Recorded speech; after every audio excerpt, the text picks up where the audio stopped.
This episode of Road to APEX is sponsored by Standard.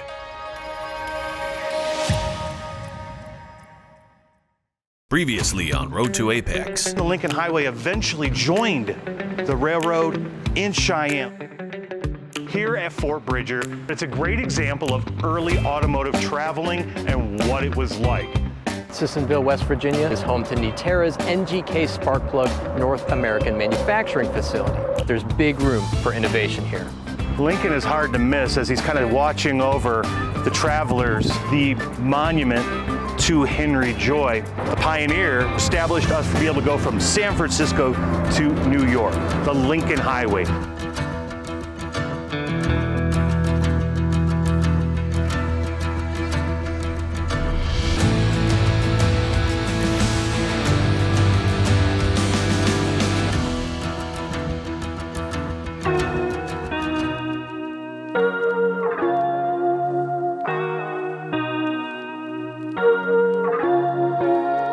A little bit of a long day on the Lincoln Highway yesterday, but we made it to Salt Lake City, Utah. You're going to notice throughout the years there were a lot of different routes or alignments of the Lincoln Highway taking you through one city or another. And those changed all the time, so you would see a 1915 Lincoln Highway route going through one city, a 1919 going through another city. Those are always made as changes trying to improve on the way things, how you got there. They'd find a better route, they'd route it there. But also, cities kind of bickered about it, and money was involved too.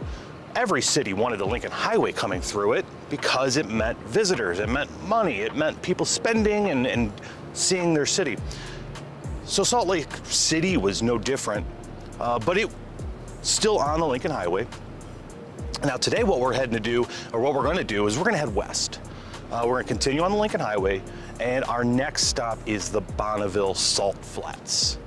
Very historic part of automotive history that we're going to visit. From there, we're going to head south down to Vegas to the AAPEX show, where we're going to see you there.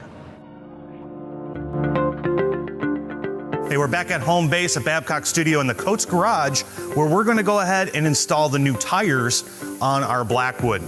If you remember on our assessment of the Blackwood, I had multiple mismatched tires. I had low tire tread, and most importantly, if we looked at that DOT number on our back of our tires, the date code was anywhere between 12 to 10 years on some of these tires. Now, most tire manufacturers recommend a tire replacement to be done every 6 and no more than 10 years. Obviously, we had a host of problems with our tires with the low tread, the old, dry, rotten, cracked tires from sitting in the sun. So we've got a brand new set of Continental tires, and we got some brand new rims from 1-800-EVERY-RIM. These rims were really hard to find, and I wanted to keep a stock look on this Blackwood. They were able to come through and find me a set, which really was a challenge. So I'm gonna go through the installation of a tire for you, show you how maybe some tips and some tricks that you didn't know about installation of tires and rims and balancing as well. So we're gonna get into that next. Nice touch. Got some new center caps too. Let's install our tire valve stem.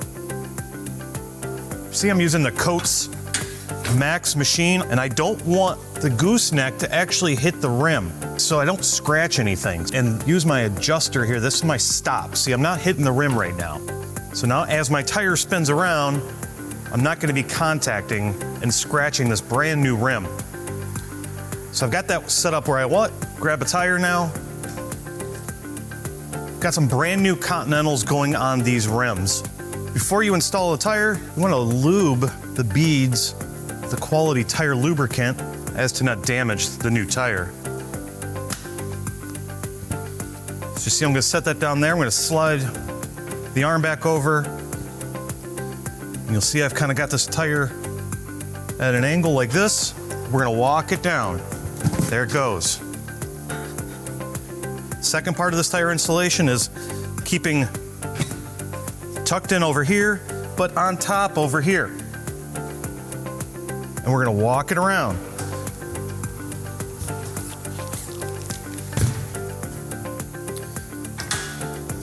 Now the tire's installed. Now one of the things that people ask a lot about or don't understand is what are these dots on the sidewall? A lot of your new tires will come with dots on them, maybe a yellow or a red. This is the actual point where the manufacturer has identified probably the highest point of that tire. That means I want to line this tire up with my valve stem, if I can get it to spin a little bit. So if you see red or yellow, or in this case blue, the one thing to remember is red rules. So red, line that up with your valve stem. Again, no tire is perfectly balanced, no rim is perfectly balanced, but trying to identify the highest point and matching it with my valve stem hole is a good starting point. Remember, as you air your tire up, never exceed 40 pounds while seating these beads. Another really nice thing that I like about Continental tires is you see how they have this rim guard built into their tire. This protects that rim from any damage. Remember, set your tires to the manufacturer of the vehicle's recommended specifications for the best ride and comfort. The engineers have designed it that way.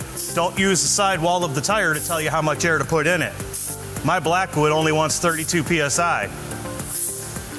But if you look at the sidewall, it says it can handle 44 PSI. Now, if you took it up to 44 PSI, can the tire itself handle it? Yes. But you're gonna sacrifice ride quality. Well, some will say, well, maybe I'll get better fuel efficiency or better fuel mileage. Maybe, but again, it's that give and take. What are you giving up? You're giving up comfort. And in a Lincoln pickup truck, I prefer comfort. So I'm just gonna stick with what Lincoln says, and that's 32 PSI. So this tire's all set. I can take it off my machine and walk it over to the tire balancer. First thing you wanna do is identify the collet you need. And you can see that one fits. It's a good fit in there. I'm gonna slide that on here.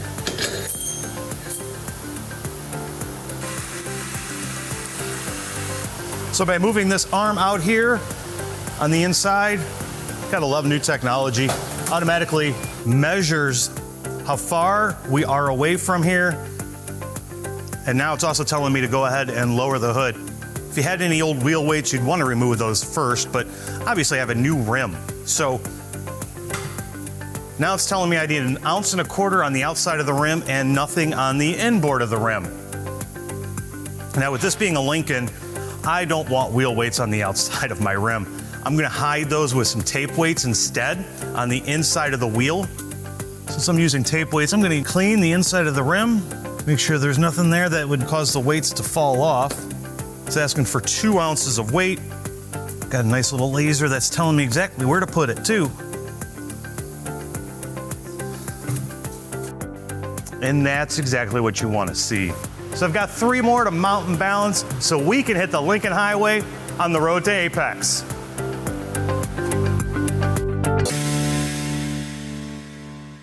It's really any surprise that I turned into a gearhead.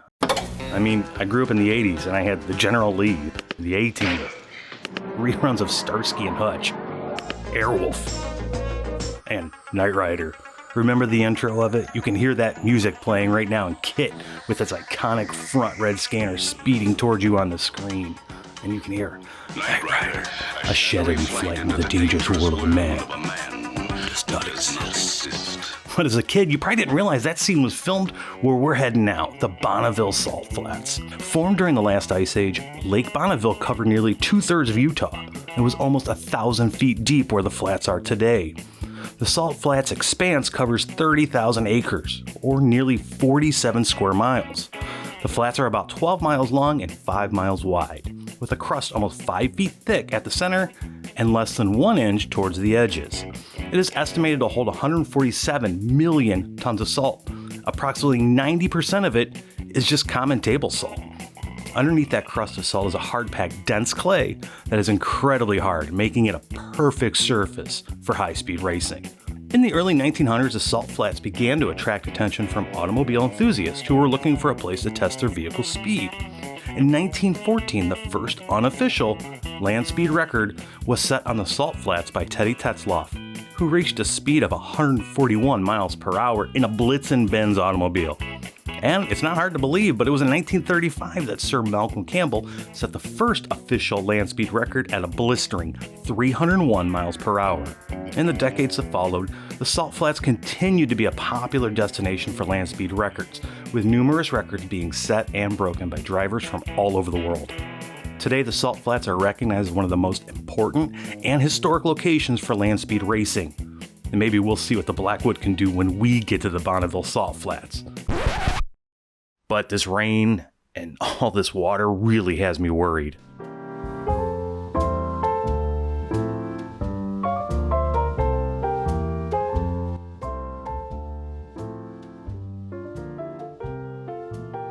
Remember last year when I was on Route 66 on the last day, I was so excited to head to the Grand Canyon, and they had the worst fog they've had in years. And did I get to see it? No. And now I'm finally at the Bonneville Salt Flats. There should have been another moose out there telling me, sorry folks, park is closed, because it's raining. It's been a really hazy, crappy, rainy day. Just par for the course sometimes, right? But this is where, as soon as we could make a car, this is where the aftermarket said, let's make it go faster. So in 1914, we started racing here. Why? Wide open, miles and miles, to develop those land speed records that are still being set every year and broken every year. So they're always making it faster and faster and faster. Pretty cool place to be. Wish I could get out there right now, but it's a little too soft to see what my hot rod, the Lincoln, could do.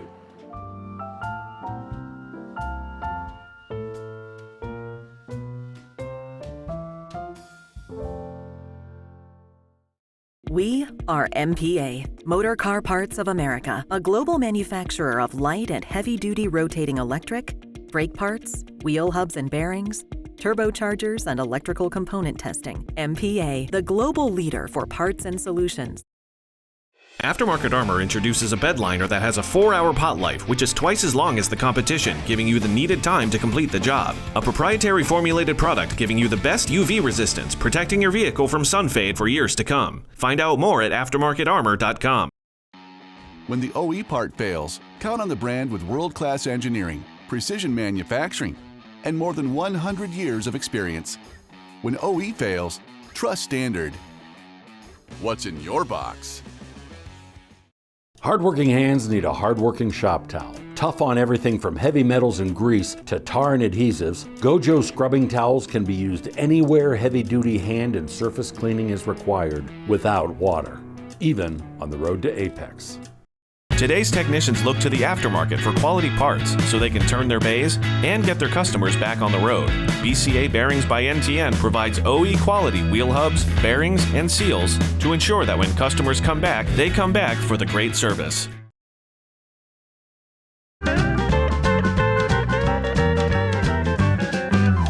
Once we started digging into everything on the Blackwood, we started thinking about the fuel injectors.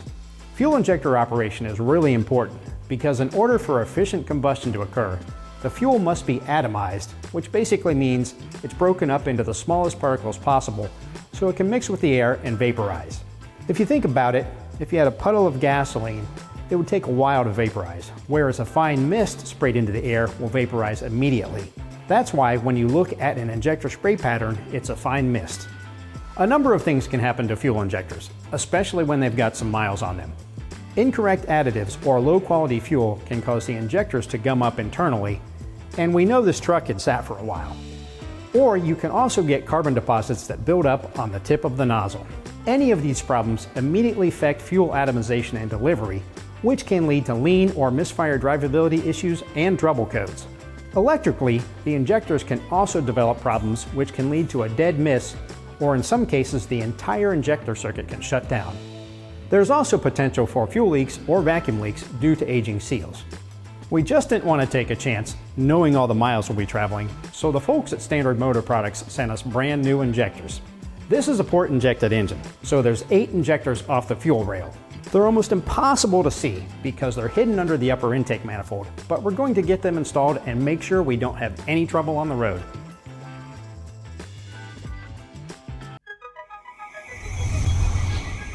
Greetings, Earthling.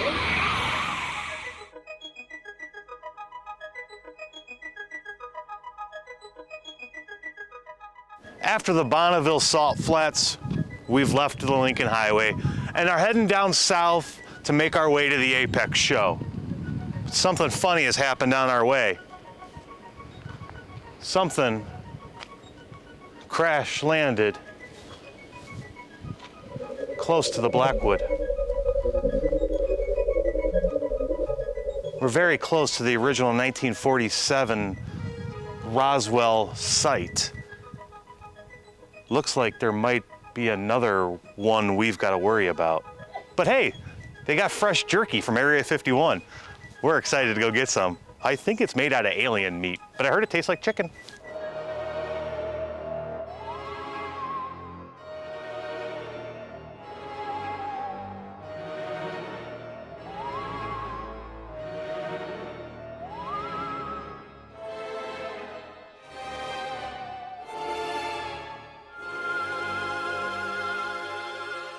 I'd like to believe that aliens, if they landed, were more like Alf. He's quick. I'll give him that. You know, just kind of like wanting to eat cats and sarcastic and funny and furry instead of green and gross like everything else and trying to eliminate our entire race. I don't know. But again, in 1947, supposedly we had an ET land in Roswell, New Mexico.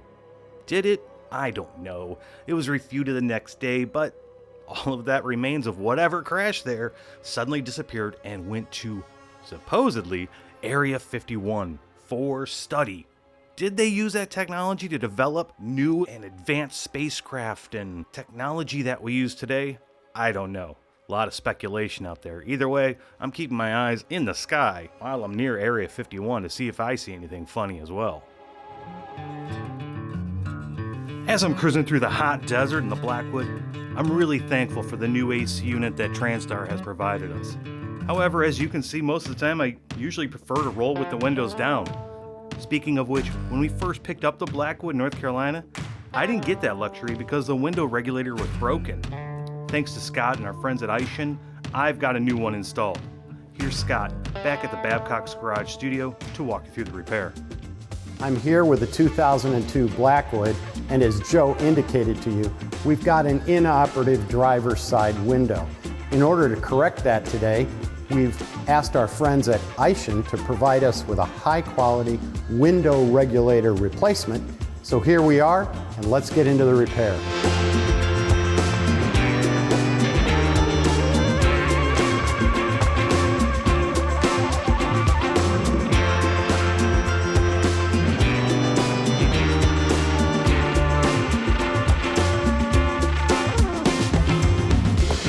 There is your completely removed door panel, which you can put to the side.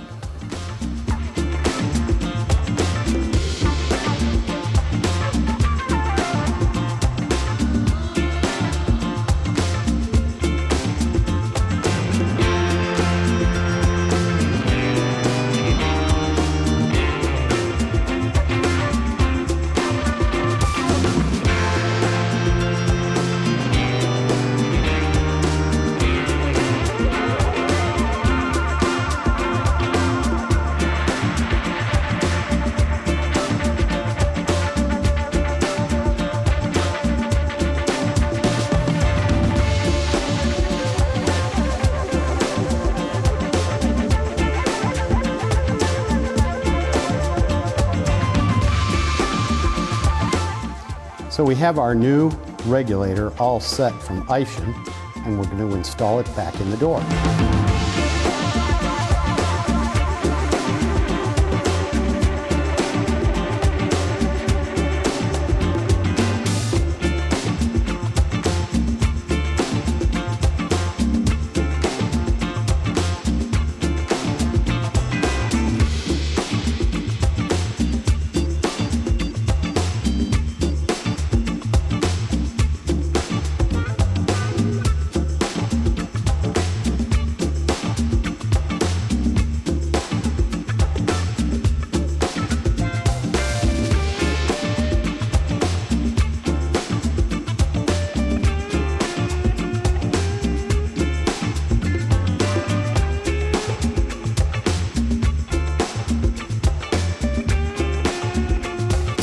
Let's see if Joe's window works.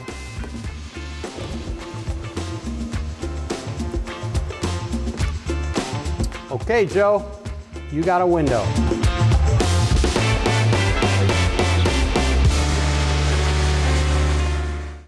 At 1-800-EVERY-RIM OEM Wheels, with a massive inventory, we buy and sell reconditioned, new takeoff, and used OEM replacement wheels, all backed by over 150 years of combined experience. Text pictures to 951-RIM-TEXT or visit us online at 1-800-EVERYRIM.com. TYC develops and manufactures the latest state-of-the-art automotive products of the utmost quality. With the latest in engineering and state-of-the-art robotic manufacturing, TYC products are guaranteed to be of the best quality with exceptional performance. Visit tycamericas.com to find out more. TransStar Industries is a global leader in aftermarket distribution with 45 years of experience, offering speedy delivery on transmission, differential, and AC parts through local stocked branches and a national distribution network. TransStar now offers high-quality OE recycled transmissions and transfer cases, a perfect choice for cost-conscious customers. TransStar is continuing to expand product offerings, including brakes, electrical, steering, suspension, and more, helping you to provide your customers with fast, reliable service. TransStar parts are available for online ordering through transcend.us or right through your shop management system. Ordering with TransStar has never been easier.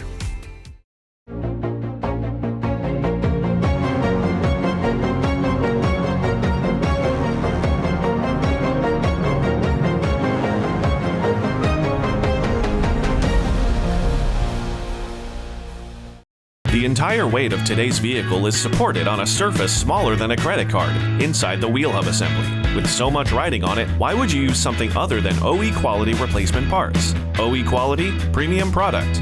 BCA bearings by NTN. United Motor Products has been manufacturing and delivering OEM replacement engine management products for 35 years, trusted by installers for over 3 decades. You can be sure United Motor Products produces and delivers the quality products you can trust. Visit unitedmotorproducts.com.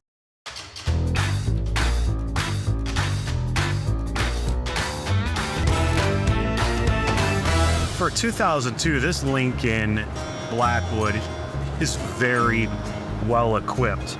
One of the first vehicles that actually had a rear parking assist sensor. 2002, that was pretty big news. And yet behind me, I've got a 2022, I think GMC that my crew is in. And it's 20 years newer, but yet it has so much more technology in it. For the most part, they match my speed with adaptive cruise. ADAS prevents them from running into me in case somebody jarts out in front of me or slams on their brakes. I don't have that option, even though this was well equipped for 2002, which leads us to wonder what's going to happen in the future. I think maybe we'll start seeing these cars, instead of just ADAS helping, maybe cars will talk to each other, communicate information back and forth.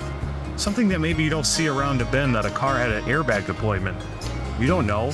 That car is disabled. As you turn that corner, your car is already preparing to stop and take action. It was out of your sight. That might be the future, but I think David, been talking to Geotab, I think they've got some more information for us as well.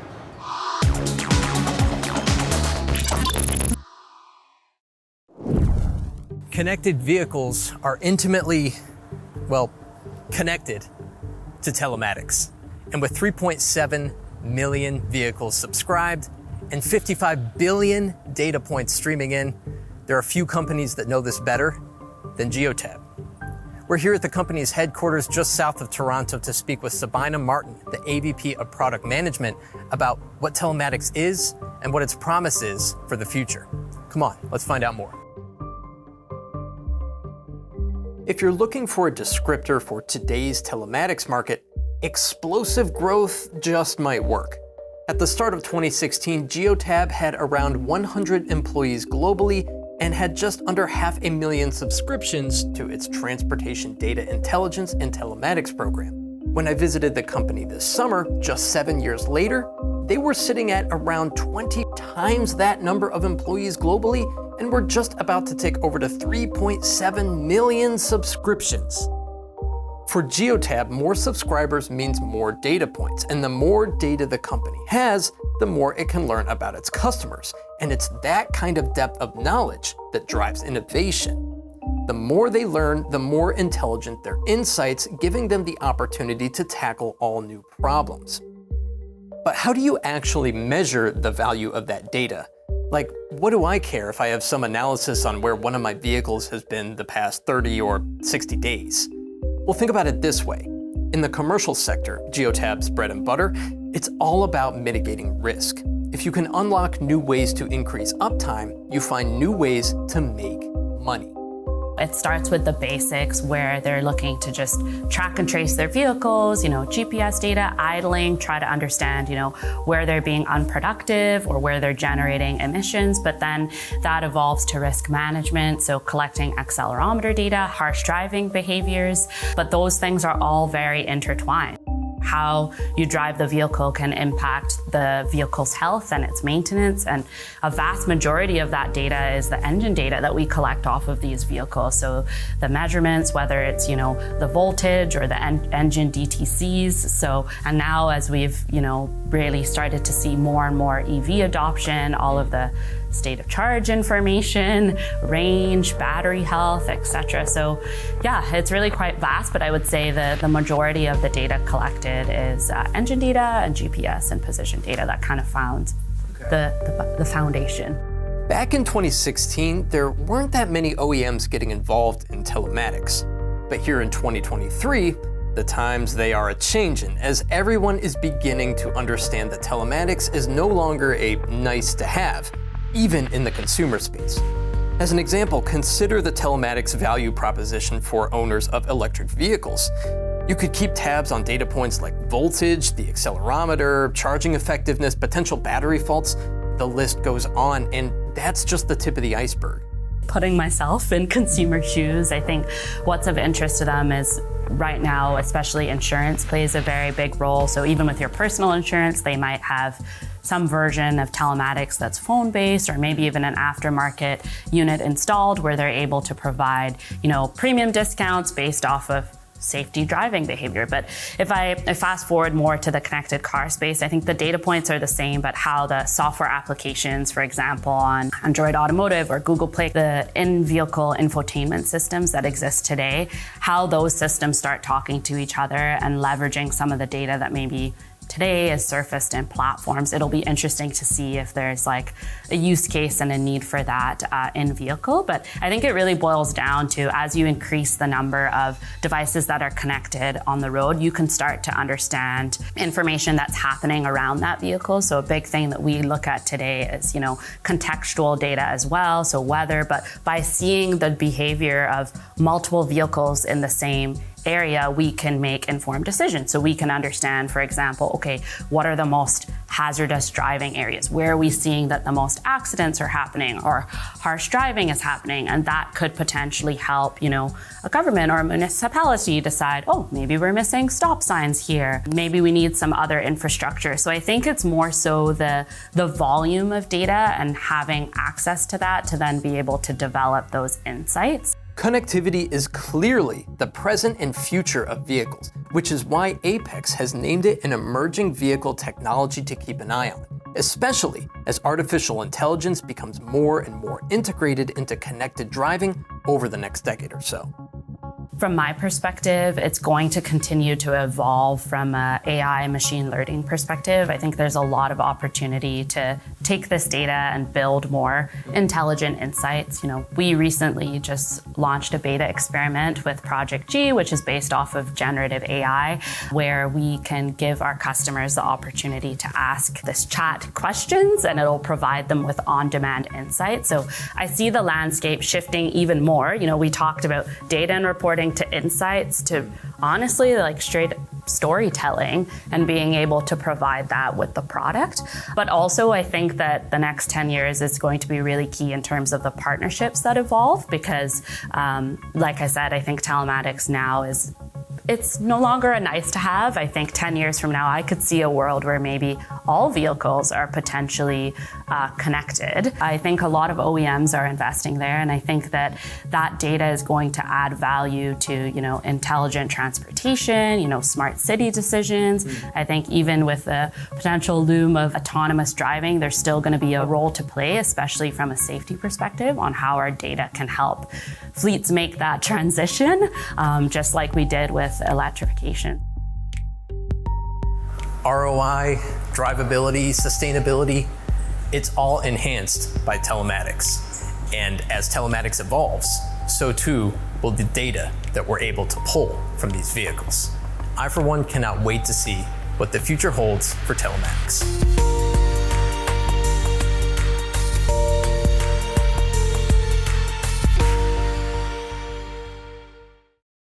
Aishin is a trusted and reliable source for high-quality aftermarket automotive components and technology. We redefine mobility through our broad range of technologies and product lines. At Aishin, we are poised to embrace the future, inspiring movement and creating tomorrow.